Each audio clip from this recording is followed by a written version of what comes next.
Workers at Guam's port can expect to see a boost in pay now that Governor Camacho has approved legislation giving them raises. But port officials could have to do much more in the coming months than raise wages to meet the demands of some workers. Senator and Guam Federation of Teachers President Matt Rector says the GFT is poised to resume labor negotiations on behalf of port workers, possibly as soon as next week.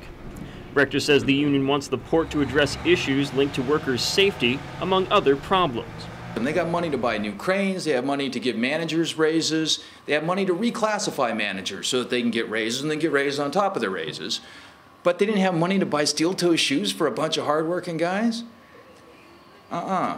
So there's issues like that throughout it that we wanted to make sure that these guys got treated with the dignity and respect they deserve.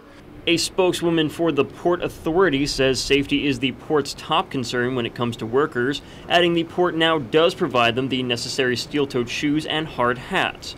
But with the passage of Thursday's pay raise bill, Senator Rector says the union plans to take action in a bid to gain better pay for the port's laborers. Because of the law the legislature just passed and because of the law that was previously passed, we're going to ask a judge for a summary judgment as to whether that means that they can negotiate their wages for the guys that we represent at the port.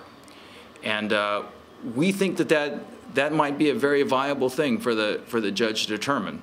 However, the author of the pay raise bill, Senator Tom Atta, says the pay raises will at least make port workers' salaries more competitive with those of their counterparts on the mainland.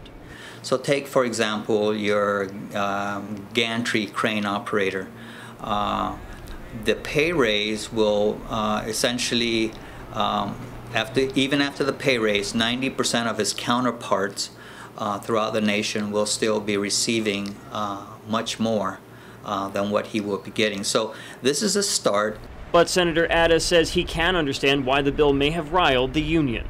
To some extent, I can see where the union maybe, where they got their feathers ruffled, because, I mean, it's kind of like,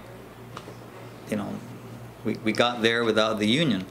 The union, of course, is contending that they could have done better. Meanwhile, Atta says the port's pay raises will take effect in about 2 months. Stefan, Sebastian, PNC News.